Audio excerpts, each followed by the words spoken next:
আচ্ছা দেখা এনে কত আছে, যা আছে সব লিয়ে যাও। তুমি না আসলে অনেক কিউট, থ্যাংক ইউ জান। আর গনা লাগবে না, থাকো তাইলে। হ্যাঁ যাই। কি রে মামা, তোর গার্লফ্রেন্ড আজকে অহনা আইতাছে না, তোর না বেলা আজকে টাকা দিব।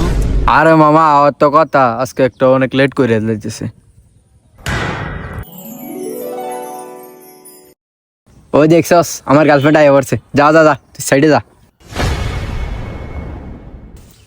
আরে তারাই প্রেম করে, আমি কি করলাম জীবনে? আমি যে কম দিন প্রেম করবো, গার্লফ্রেন্ডের টাকা খামু, তোর কপালটাই খারাপ। তোমার বন্ধু না অনেক ভদ্র, তোমাকে অনেক রেসপেক্ট করে। হ্যাঁ হ্যাঁ আমার বন্ধু অনেক ভদ্র, দেখো না তোমারে দেখার সাথে সাথে চলে গেছে, আমার অনেক রেসপেক্ট করে। তো তো জান আনছো। তুমি এমন করতেছো কেন? মাত্র আসছি, চলো আগে একটু প্রেম করি। এই ধরো আমার ছোট ভাই আমার এগুলা দিছে, এগুলা রাখো। 510 টিয়া তুমি কি ফইনি? তুমি আমার ফোন নি কইলা কেন? আমার ভাই এগুলা দিছে, আমি এগুলাই না দিছি তোমারে। Sorry sorry. কেড়ে ছড়ই এনে কি